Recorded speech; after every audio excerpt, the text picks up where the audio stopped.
Glória a Deus. Eu saúdo a igreja na paz do Senhor Jesus. Amém, igreja? Louvado seja Deus. Você que nessa noite trouxe a palavra, eu convido você a abrir conosco no livro do profeta Jonas. Deus, Ele vai falar com o seu coração. Aleluia, Jesus. O Senhor Deus ainda é um Deus de coisas extraordinárias. O que Jesus manda dizer logo de início: apenas creia e todos nós vamos ver a glória de Deus. Aleluia, Senhor. Jonas capítulo 2.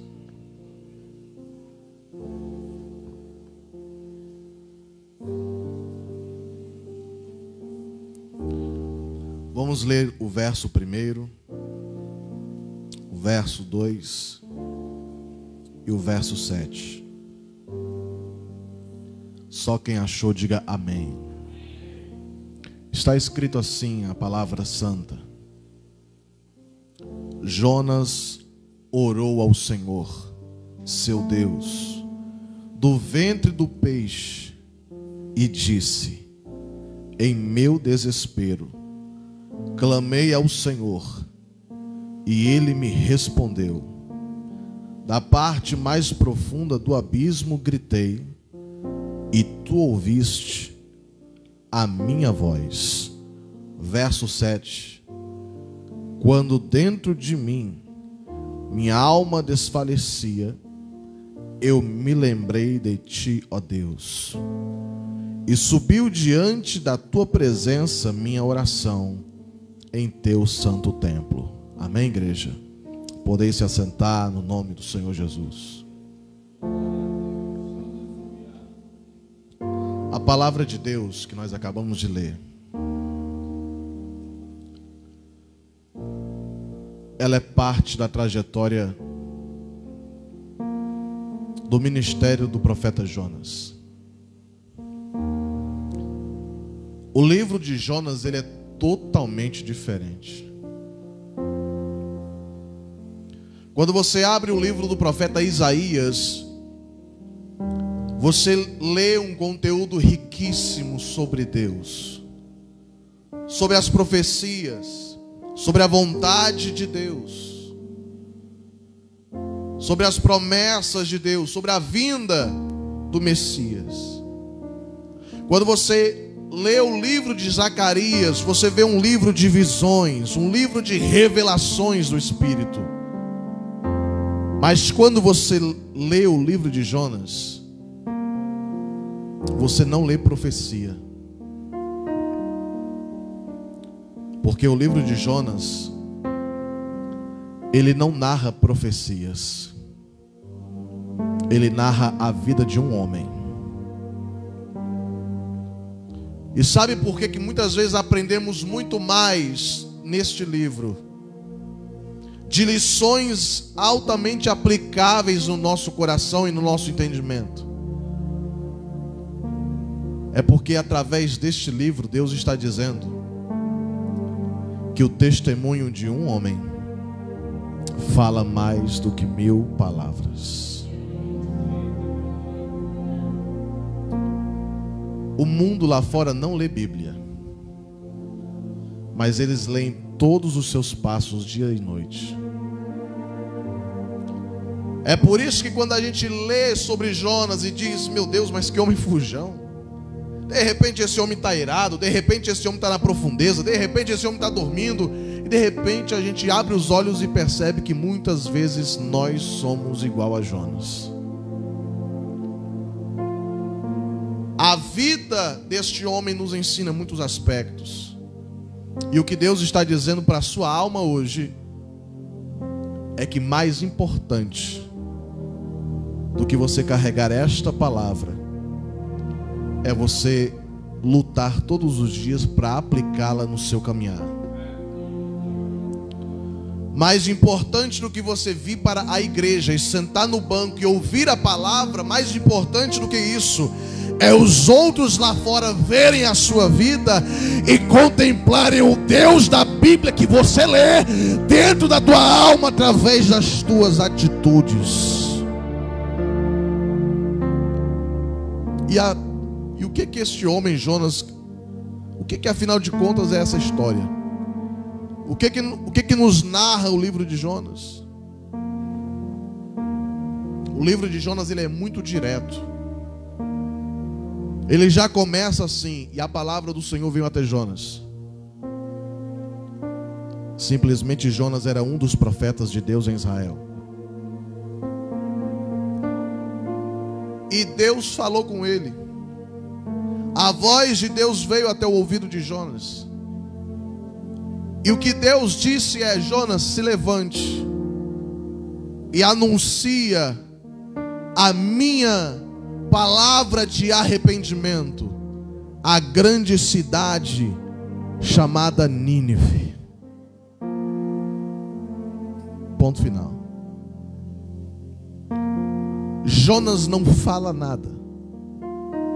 A Bíblia simplesmente descreve que Jonas simplesmente pega suas coisas, pega seu dinheiro, compra uma passagem, um bilhete para um navio e desce até um porto chamado Porto de Jope. E lá ele vai para uma cidade, ou pretendia pelo menos ir para uma cidade chamada Tarsis, que era a cidade mais longínqua de Israel naquele período. Eu imagino ele chegando naquele porto e dizendo assim: qual é o destino mais longe de Israel que vocês têm? Qual é o destino mais longínquo que vocês têm? Eu não quero fazer a vontade de Deus. Eu não quero pregar para aquele povo. Ele simplesmente olha Tarsis, atual Espanha, e de repente ele desce para o porto. E quando ele chega no navio, ele desce para o porão. Porque a vida do homem, quando vai contra o projeto de Deus, ela vai para baixo. Quando ele vai dizer não para Deus, e para você falar não para Deus, você não precisa falar não, basta você virar as costas para o projeto. Ele não foi questionar Deus, ele não foi bater boca com Deus, simplesmente ele virou as costas, pegou suas coisas e ele pensou na sua imaginação que o poder de Deus ou os profetas não seriam capazes de usar da palavra de Deus naquele lugar tão longínquo. Ele pensou assim: lá Deus não vai poder usar profeta nenhum, lá o poder de Deus não vai me alcançar porque é muito longe. Ele achava que o poder de Deus se limitava a toda aquela região. Então ele queria fugir, na verdade, de Deus. Porque quando a gente foge do chamado, a gente não está fugindo de uma ocupação, a gente está fugindo do próprio Deus. Quando o homem e a mulher se negam a buscá-lo, a orar, a honrá-lo, a temê-lo, você não está negando uma religião, você não está negando uma igreja, uma instituição, você está dizendo não para Deus. Ele simplesmente virou as costas e disse: eu vou para Jope, e desceu. Chegou no navio, ele disse: eu vou achar um local que ninguém vai me achar, eu vou me esconder aqui.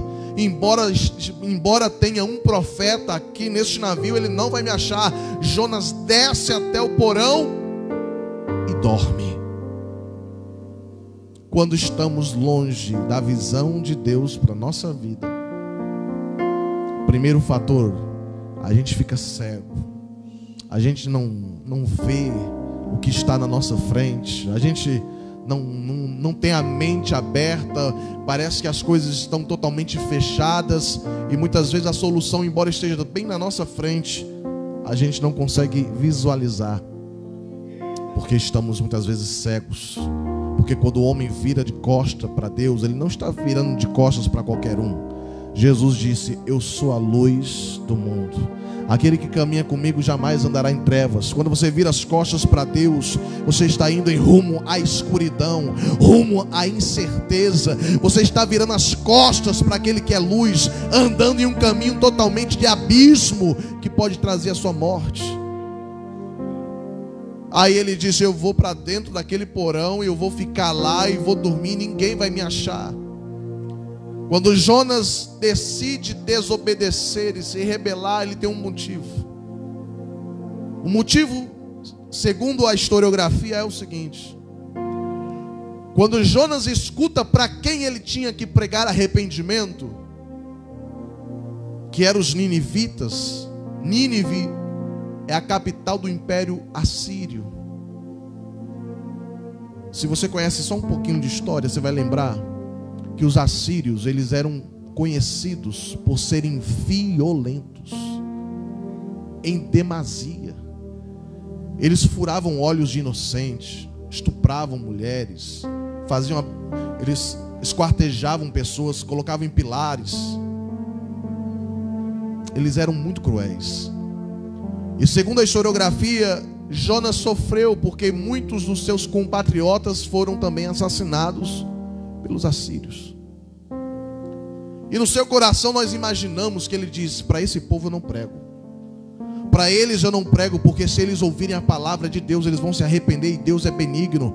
Porque Jonas sabia que quando o homem ele se arrepende verdadeiramente, Deus, ele encolhe a mão para não fazer o mal.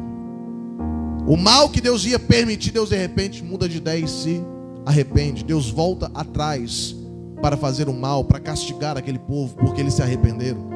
Jonas sabia que Deus é clemente e misericordioso. Portanto ele disse: eu não vou clamar. Eu quero mais é que eles sejam consumidos mesmo. Eu quero mais que essa nação inteira seja destruída. E Jonas então vai para o fundo do navio. O diabo, ele tem um navio preparado para todas as vezes que um homem ou uma mulher desejar ir para longe de Deus. Todas as vezes que alguém diz: eu vou sair da igreja, já tem um convite para você esperando. Já tem os amigos do bate esperando. Já tem as antigas práticas te aguardando. O diabo, ele está ali aguardando. Ele está ali paciente. Mas só que tem um porém. Para cada navio que o diabo prepara, Deus sempre tem um grande peixe para trazer para o local do propósito. O que ele está dizendo para alguém nessa noite é: eu jamais perco. Deus jamais perde. Xarai, eleve, assume. Tem situações que a gente não entende. Tem momentos que a gente se questiona e faz como Jonas: Senhor, eu não estou entendendo, as algas estão na minha mente, eu não consigo entender, mas Deus está dizendo. Tem momentos que Deus permite coisas em nossa vida que é só para nós voltarmos para o local do projeto dele.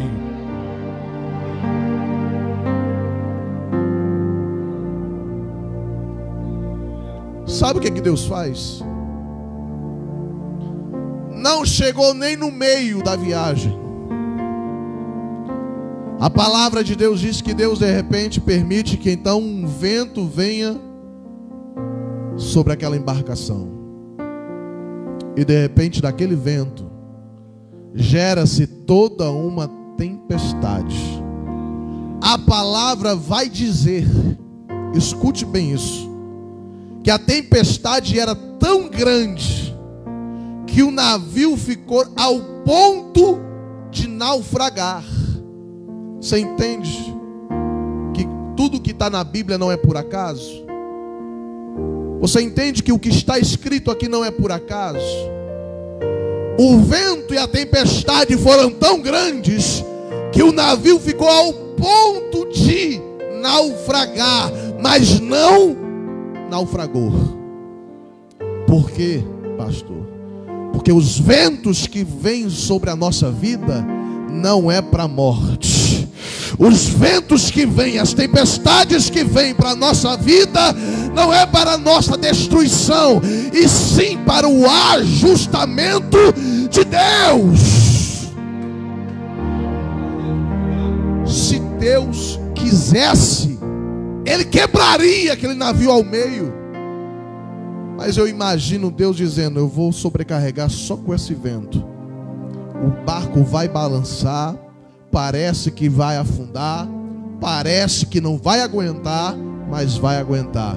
Porque esse vento não é para quebrar.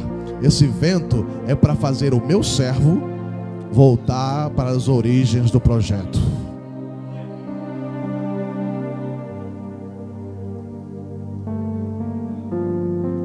E de repente começa no navio um grande alvoroço. Várias pessoas, cada um de uma nacionalidade diferente. Eles começam então a clamar aos seus deuses. Eu imagino que alguém clamou a Poseidon, que na mitologia grega é deus dos mares. Talvez outro tinha várias divindades, vários credos. E eles começaram a clamar. E de repente alguém vai até o porão, e esse alguém era o capitão, e diz: Jonas, quem é você? De onde você é? Qual é a tua ocupação? Eu sou hebreu, sou profeta, eu temo ao Senhor. E o homem começa a dizer: pois clama ao seu Deus, porque quem sabe a gente possa escapar dessa embarcação. Por que você está apegado ao sono, Jonas? Por que você está tão apegado ao sono? Aquele homem, queridos, ele não estava dormindo porque estava confiante em Deus. O sono de Jonas era o sono da displicência. Ele estava vendo tudo afundar, mas ele não se deu ao luxo de ficar em pé e clamar ao seu Deus, porque ele sabia que aquilo que estava acontecendo era culpa dele mesmo. Aquilo que estava sucedendo era raiz dos seus problemas, era fruto da sua inconsequente decisão. E de repente lançam sorte, caem em Jonas, e alguém pensa assim: meu Deus, que sorte foi essa? Sabe o que significa tirar sorte dentro de um navio? Naquela época os homens, eles eram muito religiosos. Eles acreditavam que se aquele mal sobreviesse é porque alguém ali era o culpado. E a sorte cai justamente em Jonas. Sabe qual é a consequência de alguém que estava em um navio naquela época, que estivesse doente ou que atraísse azar? Era jogado para fora do navio, era morto, para não contaminar os outros ou não trazer prejuízo. Todo mundo estava se livrando de mercadorias, caixotes, peso do navio. Jonas deu um grande prejuízo. E de repente Jonas diz: olha, sou eu mesmo, sou o culpado, e só tem um jeito de vocês se salvarem, é me pegando e me jogando para fora desse navio. Você vê o tamanho da cegueira? Jonas estava disposto a ser lançado nas ondas, mas não estava desejoso de voltar para Nínive. Ou seja, Jonas pensou no seu coração: se eu me afogar nas águas, Nínive irá sucumbir, então eu estou satisfeitíssimo, louvado seja Deus. Porque tem gente que é assim, infelizmente. Tem gente que deseja tanto o mal do outro. Tomara que eles se explodam, se queimem. E quem está sendo lançado nas ondas não é o povo de Nínive, é Jonas. É aquele famoso veneno que a gente muitas vezes diz no ditado: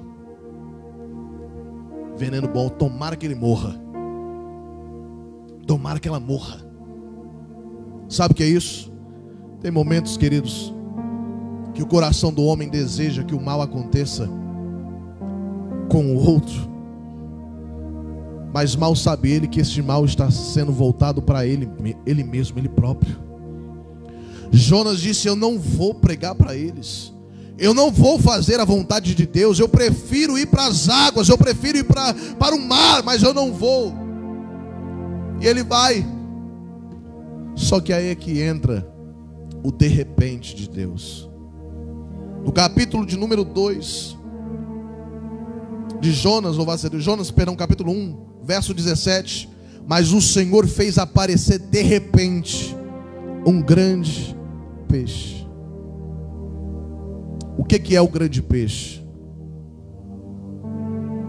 O grande peixe é o dia mau. O grande peixe são as situações que Deus prepara para transformar isso aqui e isso aqui. Jonas é engolido por um grande peixe.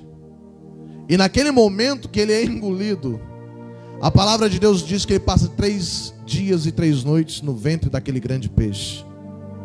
E naquele momento, Deus está começando uma obra de grande capacitação em Jonas. A palavra de Deus vai dizer que Jonas então clama, ora ao Senhor dentro daquele grande peixe. Você consegue imaginar a situação? A situação claustrofóbica daquele lugar, apertado, local fétido, local cheio de peixe, local cheio de água, escuro. Jonas chama aquele local de inferno, local de dor, local de incerteza, local de escuridão. Tudo isso porque Jonas não queria cumprir o chamado que Deus tinha na vida dele. Eu quero dizer para você nessa noite, eu quero aplicar uma verdade da Bíblia na sua vida. Se Deus ele te vocaciona, é preciso largar a mão de muita coisa para fazer a vontade dele. E durante o percurso, Deus vai ensinando a Jonas, através do grande peixe, a seguinte lição: Jonas, quem é chamado como profeta, tem que se abster da sua própria vontade e fazer a minha vontade, Jonas. Porque não é a tua vontade que importa, mas é a minha vontade. Como já foi pregado aqui hoje, é preciso abrirmos mão de muita coisa para vivermos o que Deus quer que a gente viva. Eu posso contar um breve testemunho? Eu só estou contando testemunho nas pregações, né? Bora voltar ao passado aqui um pouquinho. Eu era bem recente novo convertido, neófito na fé. E antes de completar 1 mês de crente, de repente veio no meu coração uma chama quase que incontrolável. Era uma chama do Espírito de Deus, mas era uma chama quase que angustiante, de tão incontrolável que ela era. E a igreja de Deus aqui no Caré tinha um programa na rádio. E eu estava ouvindo lá de casa, no radinho. E de repente vem sobre o meu coração, assim como se fosse uma chama muito forte. Eu estava tão desesperado que quando eu vim para um culto, no dia de domingo, eu disse: pastor, eu lembro os irmãos saindo, todo mundo se dando a paz do Senhor. E de repente o pastor, ele veio até aqui, o pastor Emilson na época, e eu disse: pastor, eu posso pregar domingo? E naquele 1 segundo que ele olhou e disse: amém, pode. Eu acho que na hora ele nem pensou direito, mas Deus abriu a boca dele. E lá se vai eu. Ele disse que passou uma semana jejuando, angustiado, dizendo: Deus, não deixe esse jovem falar besteira no altar do Senhor.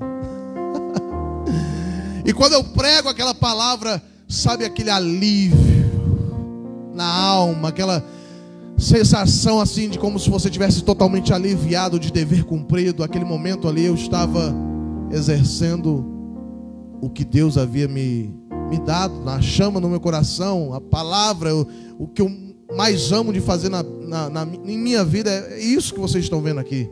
Pregar isso, viver isso, pastorear, cuidar, orar, viver com Deus, pregar essa palavra. E aí o tempo passa, e de repente eu estou na minha faculdade, e os profetas de Deus já haviam se levantado. Deus falava sobre propósitos que Ele tem na minha vida, promessas que Deus tem na minha vida. Só que eu peguei aquilo e guardei no meu coração. E de repente em casa estudando, eu dizendo: Senhor, é tão bom ser professor. E naquele momento eu pensei assim comigo, eu tinha poucos meses de crente. Eu disse: Deus, eu amo isso aqui. Eu peguei o livro. Eu amo ser professor, Deus. Tu tens certeza que o Senhor me quer na tua obra? E eu comecei então a mergulhar numa dúvida. Será que Deus quer que verdadeiramente eu seja um ministro dele? Porque ninguém pede para ser pastor. Por mais que nós amemos servir a Deus, isso é um privilégio, mas ninguém pede para ser. Alguém gostaria de ser chamado de ladrão ou de, enfim, tantos adjetivos maus? Ninguém quer isso. Ser perseguido, ser apedrejado, ser caluniado, ser difamado, abraçar um, ser apunhalado por outro. Isso é intrínseco da profissão, do chamado. Ninguém gostaria disso. Mas quando Deus ele chama, a gente vai, porque a chama do amor dele é muito maior. E aí eu tirei uma prova com Deus. Eu disse: Deus, se aquilo que os profetas dizem é verdade, hoje era um feriado de quinta-feira. Pouca gente lembra ou sabe disso. Eu disse para Deus: Deus, se tu tem algo verdadeiramente comigo, se eu tenho um chamado verdadeiramente. E aí começa aquela pressão de angústia. Deus, hoje é término de campanha, era uma quinta-feira, feriado, não fui para a faculdade, vim para o culto, término de campanha.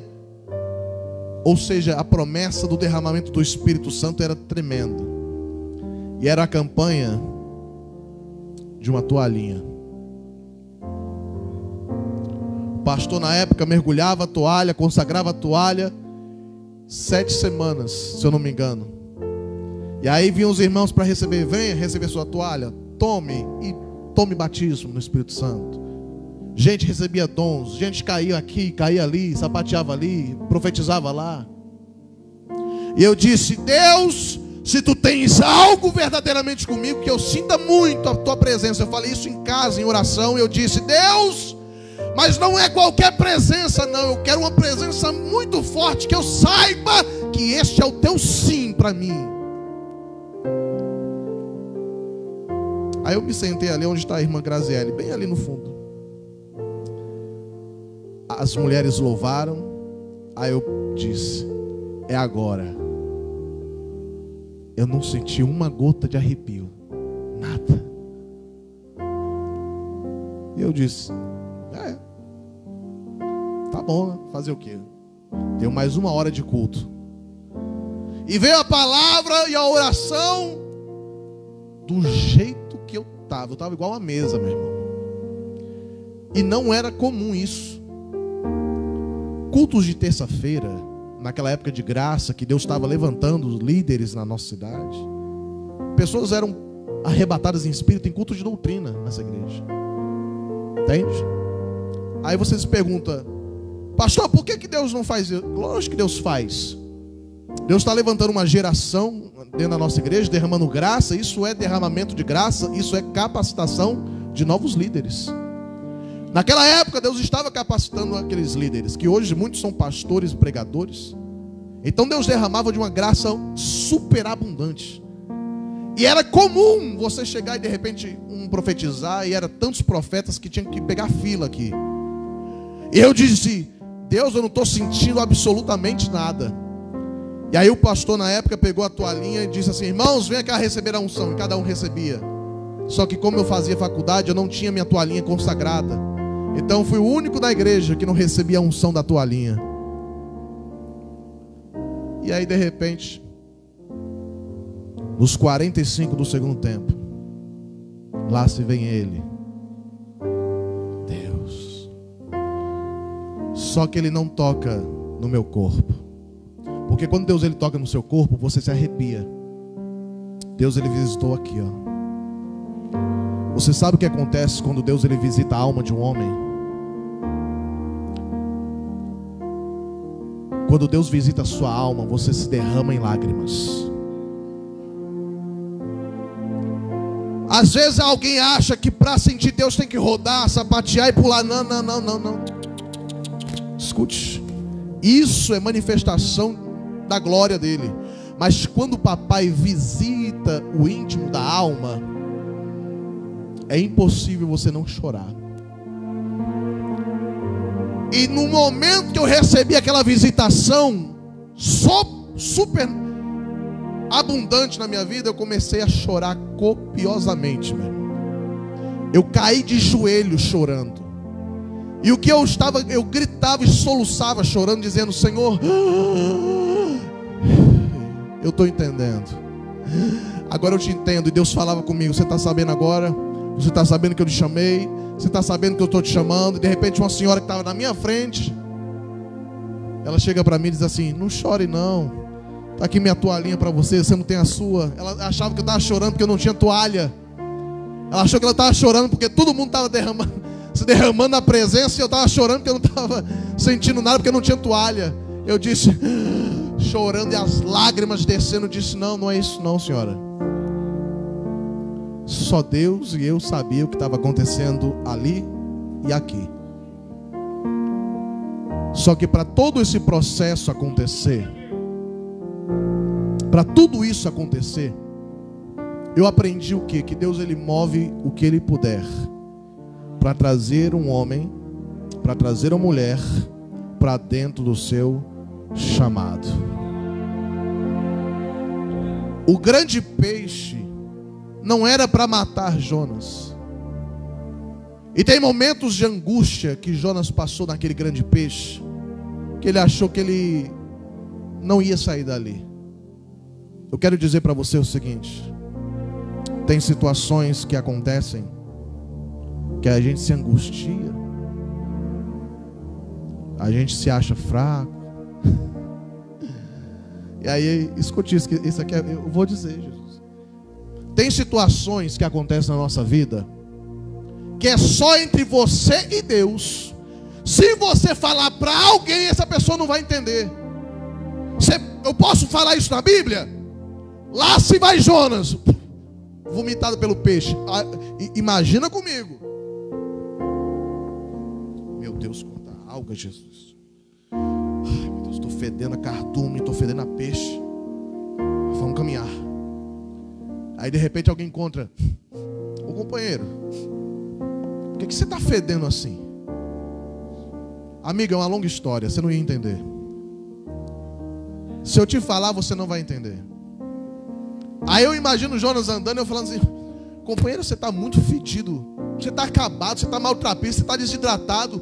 O que é que você tem? Eu imagino Jonas dizendo: amigo, eu passei por uma coisa que se eu lhe relatar, você não vai acreditar. Se você soubesse aonde eu estava, você não vai acreditar. Já pensou Jonas dizendo: eu estou acabado, eu estou todo emaranhado, eu estou todo maltrapilho. E alguém pergunta: o que você tem? Olha, eu estava no navio, me acordaram, de repente me lançaram no mar, um grande peixe me comeu, me engoliu, eu fui lá para as profundezas do abismo, eu estava lá nas profundezas do mar, o peixe me vomitou e eu estou aqui. Quem é que ia acreditar nisso? Tem coisas que o processo faz com você, que se você falar para alguém, ninguém vai entender. Só você e Deus sabe. mas basta que só você e Deus saiba. Por quê, pastor? Porque o importante não é entenderem o teu processo, o importante é você voltar para o local do teu chamado.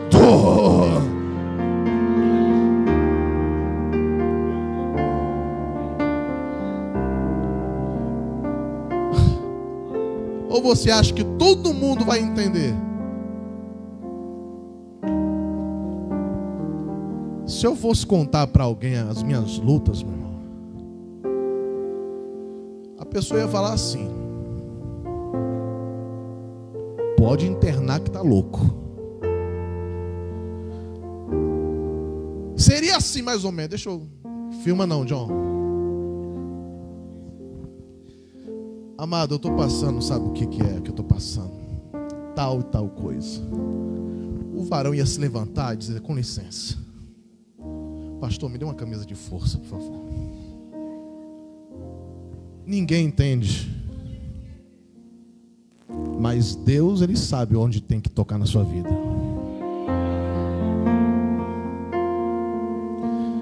Tem processos que muitas pessoas não vão entender, mas quando a gente passa por eles, a gente volta a ouvir aquilo que Deus havia dito lá no começo.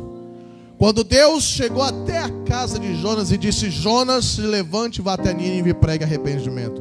Quando o peixe vomita-o, Deus vai até Jonas, fala através do Espírito a mesma palavra: Jonas, te dispõe e vai à cidade de Nínive. Deus não muda o plano que Ele tinha. Pastor, e por que eu estou sofrendo? Pastor, por que muitas vezes eu estou passando por esse vendaval? Parece que eu estou dentro de aqueles redemoinhos, daquelas... Esqueci o nome que se dá quando é na água. Qual é o nome, Vitor?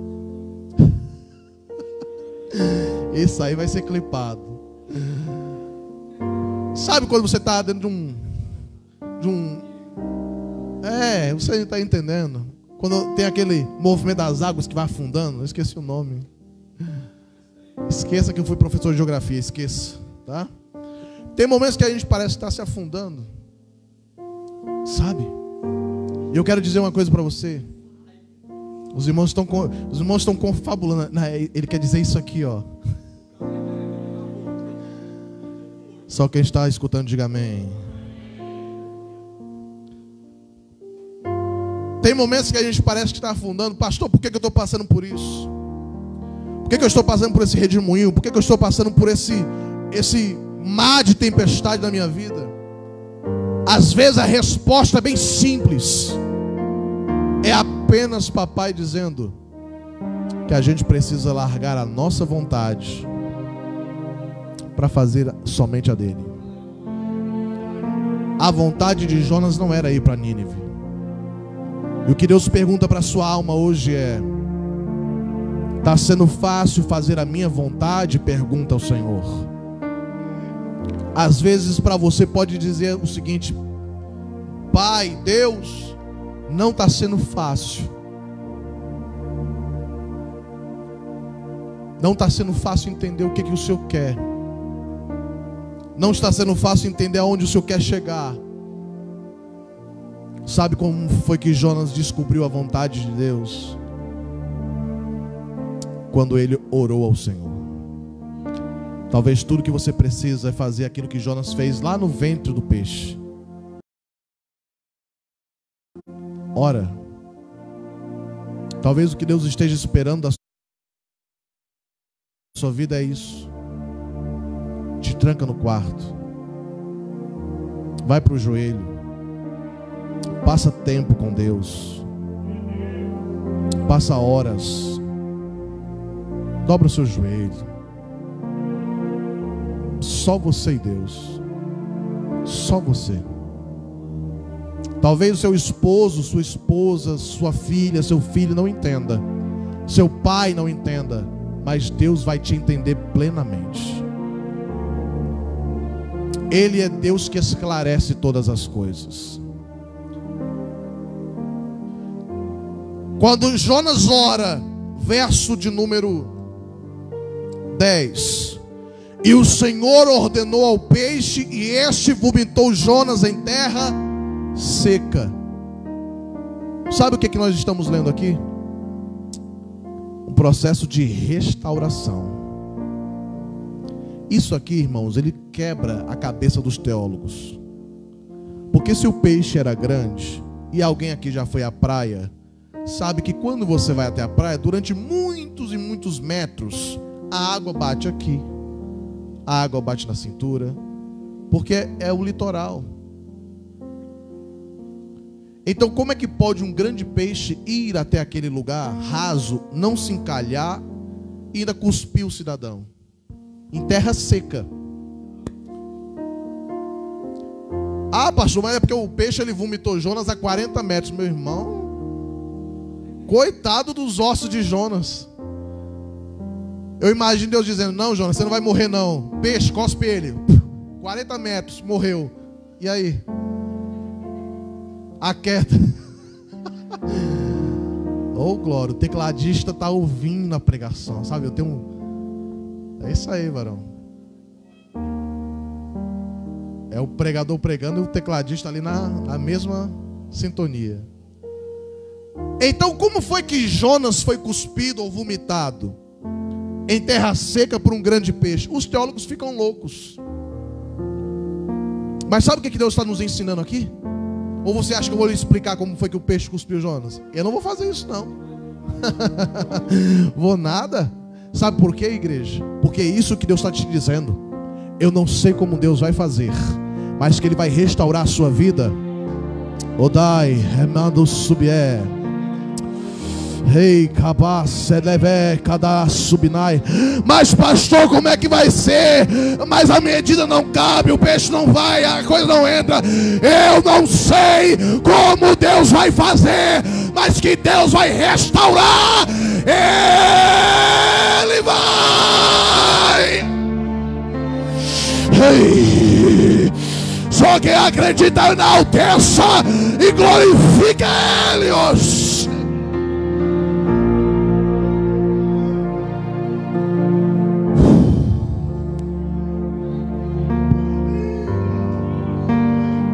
Não pergunte para Deus como vai ser, mas que Ele vai fazer.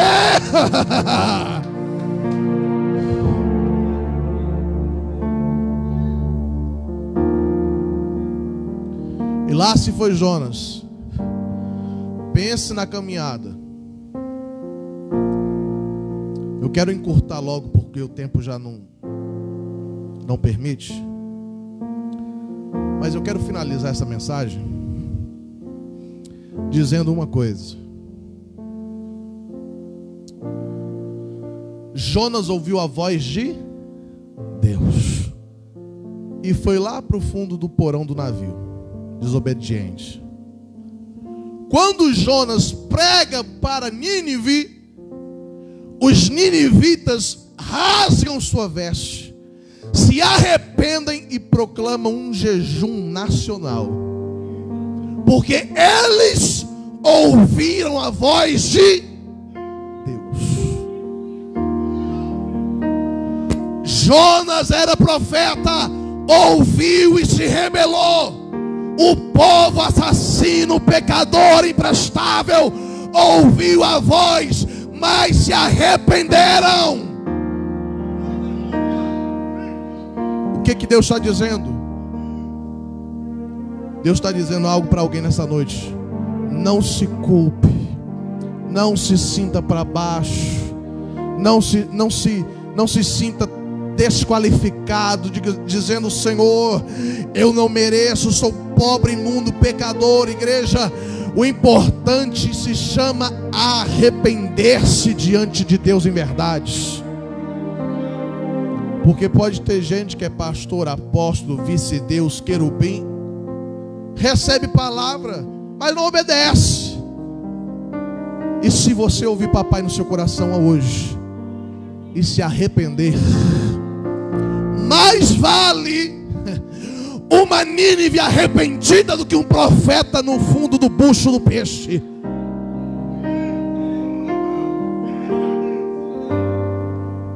então não se acha minúsculo, não. Se existe algo no seu coração que precisa de conserto, apenas se arrependa de verdade, fala com Deus, conta para Deus, peça ajuda para Deus, e você vai ver o seu verdadeiro valor. Amém, igreja? Convido você a ficar em pé nessa noite. Convido a banda do Senhor para adorar o Senhor Jesus. Oh, glória a Deus. Roebai, Rotukamai. Oh, Espírito Santo. Igreja, eu convido você a fechar os seus olhos nesse momento. Amém.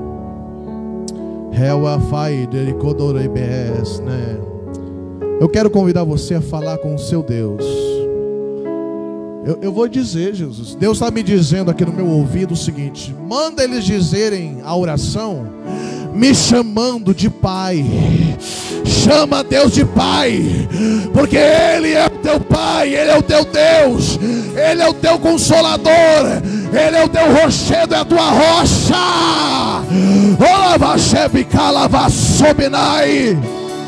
Oh!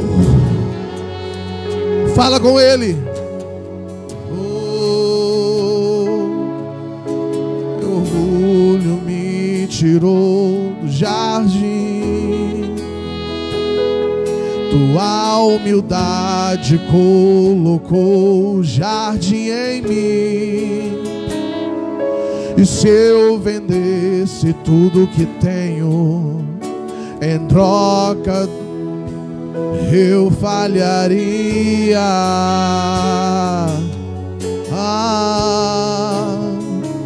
Pois o amor não se compra, nem se merece. O amor se ganha, de graça o recebe.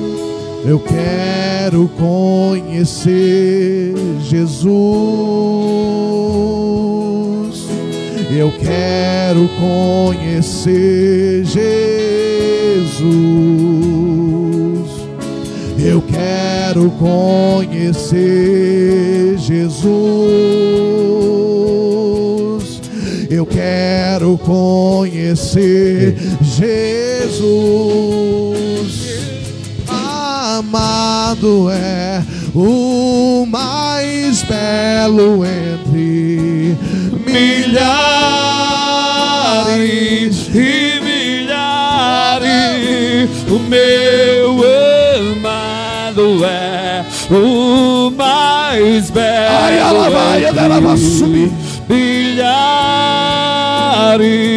e milhares.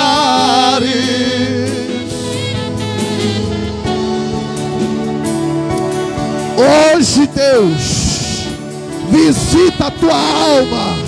Oh, arabaque parabadae, elevecalaba sob a. Receba a visitação dele na tua alma hoje.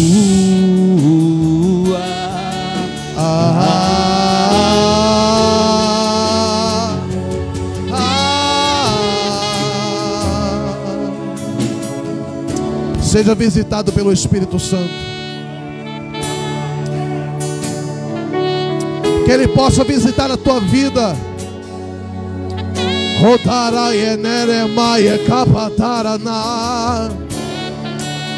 Meu Deus, quebra barreiras nessa noite, Senhor.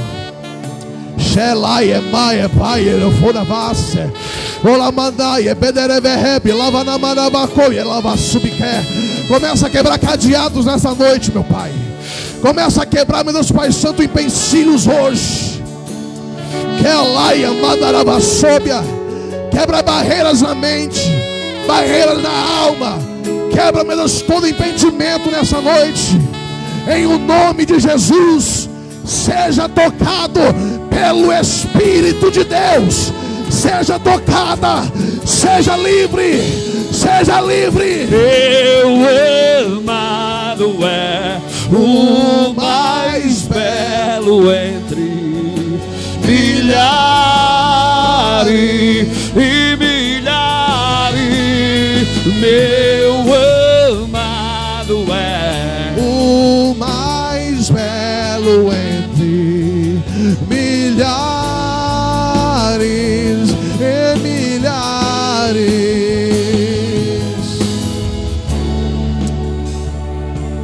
Igreja,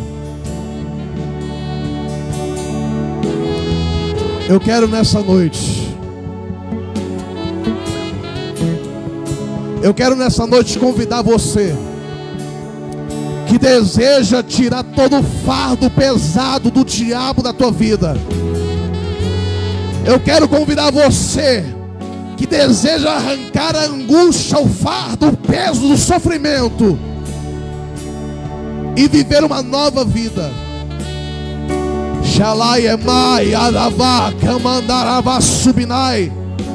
Eu quero convidar você a vir aqui na frente. Você que deseja aceitar Jesus como seu Senhor. Ei, não é aceitar placa, não é aceitar religião, não é aceitar pastor, não. É aceitar o Senhor Jesus na tua alma, recebê-lo aqui, para Ele sarar tuas dores, para Ele curar tuas feridas. Aonde está a primeira vida que deseja confessar o nome santo do amado Jesus nesta noite? Eu convido você a vir aqui na frente, eu vou orar por você. Aonde está a primeira vida? Jesus está chamando você.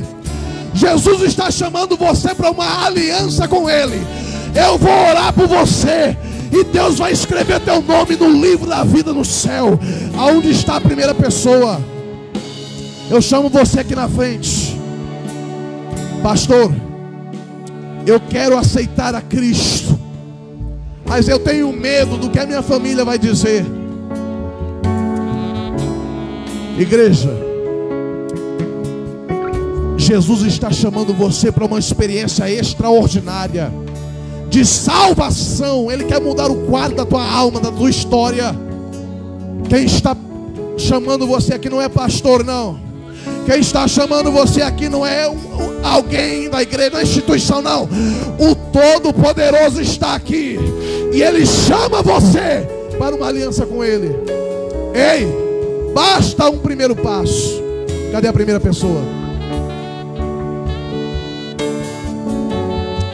Você pode adorar Jesus? Feche seus olhos. Vamos orar, vamos interceder. Glória ao Senhor. Ore ao Senhor nessa noite, aleluia. Meu amado é o mais milhares e milhares. Meu amado é o mais belo entre, aleluia, milhares.